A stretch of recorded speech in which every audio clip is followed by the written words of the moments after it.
Hello Commanders, I am Commander Gremlin Spotter and I'm going to talk about points of interest or POIs. I decided to create this video because while streaming I had someone ask me, what is that blue dot that's on your screen down there in the radar? Well, when you find a planet that looks really cool that you want to go explore, you may get down there and then you're going to find one of these blue dots. Well, I'm going to explain what that is and how to go about finding it and how to get to it. So basically, the blue dot is a point of interest. And point of interest can be just about anything. It can be a crashed ship. It could be a crashed nav beacon.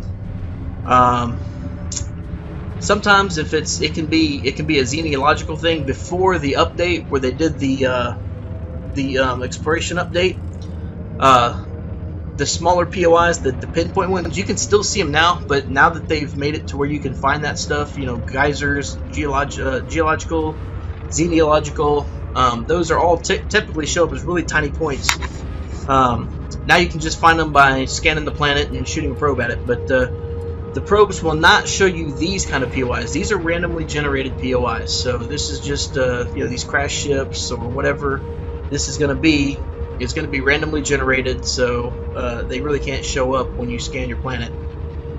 Which kind of makes it interesting. So if you find a planet that you find interesting looking and you want to go down and see more of, maybe the scenery is really beautiful, well, this can add a little extra to that. When you see this POI, you can go, oh look, there's something else to see down here.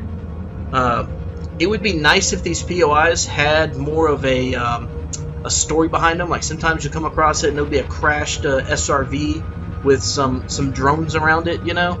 It's like, if you're way out there, what's this doing here? Every now and then you'll even find it's a crashed fighter or something like that. But there's no story there, unfortunately. I wish they'd do that. I wish they'd fill out some story on that. Fortunately, they don't. They're randomized, so I can understand they wouldn't be able to do a story for each one. But anyways, if you're on a really cool planet that you want to take a look at and you see one of these, this is pretty much what you're going to do. First thing you need to do is get right in the center of this POI. And once you get the center of it, go ahead and stop, and then use your thrusters to bring yourself down.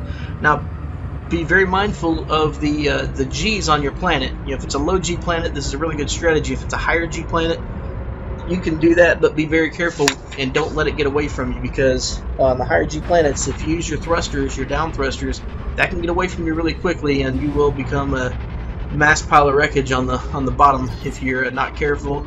A lot of people that do exploration don't carry shields. That's not me. I always have shields. But anyways, so as you see, the POI disappeared. That's because we got below 2 kilometers on the from in altitude. Once you get below 2 kilometers, it'll disappear. That's why you want to be in the center. It gives you the best opportunity to find whatever that POI is going to be once you get on the ground. Now I'm going to go ahead and skip this little area. It took me a little while to find a good place to land. As you can see, the terrain here is extremely rocky. And basically I try to keep as close to the center as possible. I'm trying to find a spot to land. So I went ahead and cut that out because it took a while to find one. Here's a good spot. Finally found one.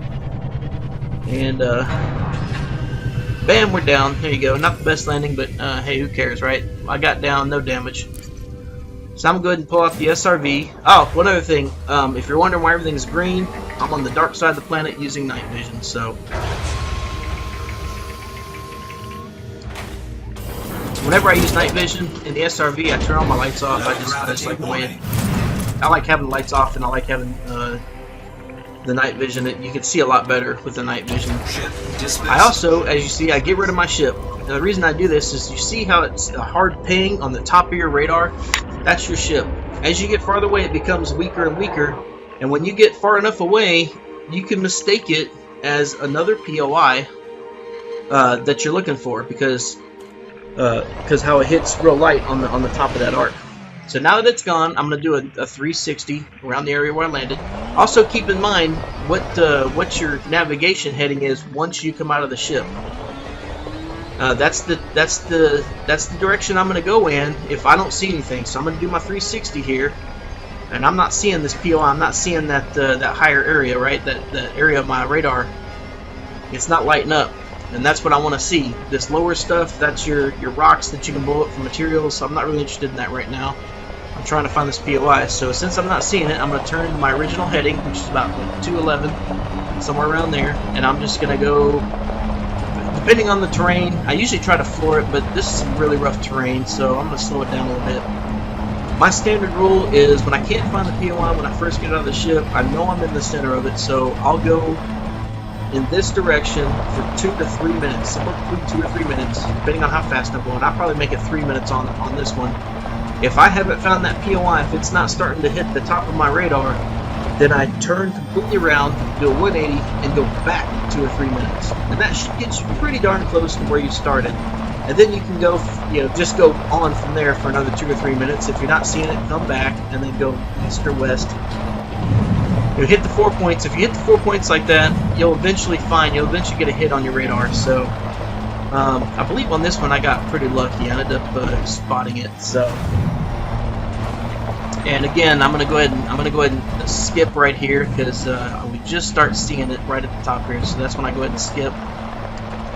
Yeah, there it is right there. So I got lucky. I found it. Now, the other important thing you want to remember is that when you see it like that, when it's very faint, it's very easy to lose, especially in rough terrain like this. So you want to memorize where your heading was, so that if you get turned around, because it's real easy to do in this terrain, you can get right back on that heading and head towards it.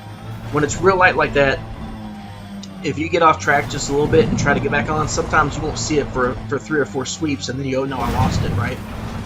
So it's really important to try and keep that track on that heading as best you can until it strengthens up a little bit. Once it gets a little more pronounced, and it's easier to see, then you can kind of waver off. Like one time I thought, oh, I've got this down. I know what direction it's in. I'm gonna go hit these little rocks over here, right? See these little rocks on the bottom here?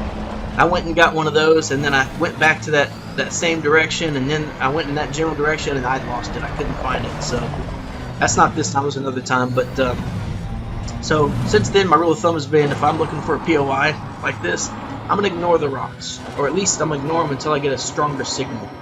Because right now this is a really weak signal. This is what your ship will end up looking like if it's way towards the outer rim. Like I want to say it's like 2 or 3 kilometers when you get from your ship. It'll leave. But right before it leaves, this is about what it looks like when you're in the direction. Again, here I went ahead and skipped because the terrain is just so rough here.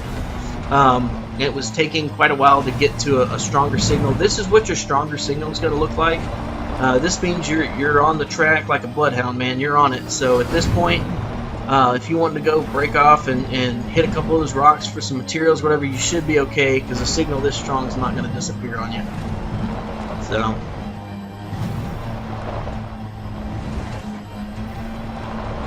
Based on the way it looks, you can tell kind of what something's going to be based. See how we've got on the left-hand side, there's a little bit of a down. It comes down a little bit farther than that solid hit on the top. That typically means you're going to run into a ship, or you're going to run into some SRVs. And POIs typically either have a data port for you to scan, or they'll have materials like cargo racks that you can pick up, or cargo containers you can pick up, and sometimes even materials laying around the thing. If it's a solid bar all the way across the top, that's typically going to be like a nav beacon, and that will give you basically money. You can turn that in for money when you get back to either Empire or Alliance, whichever one it's associated with, and you'll see that in your left-hand panel here. And I do a brief thing on it. You'll see me look at it real briefly, but basically when you scan it, see here it is right here. This is a data. It's like a data port. So you just target your data port, scan it with the data link scanner, and it will transfer credits over for you to turn in when you get back into the bubble or when you get back to the station that's associated with either the Empire, the Alliance, or whatever it is associated with. So this one, I don't know what this is. This looks like there's some SRVs crashed around it. Again, it's a comm control, and I got a couple of some of the more rare type scans that you'll need for engineering. So. And here it is, looking at your transactions. So that's where you'll find the money that it gives you, is in the transactions tab. And I'm just checking to make sure there's not anything else laying around. So that's all I got. That's pretty much how to find a POI. I appreciate you watching my video. If you liked what you saw, be sure to give this video a like. And if you want to see more, be sure to hit that subscribe button. I hope to see you all back to the next video. Thank you very much.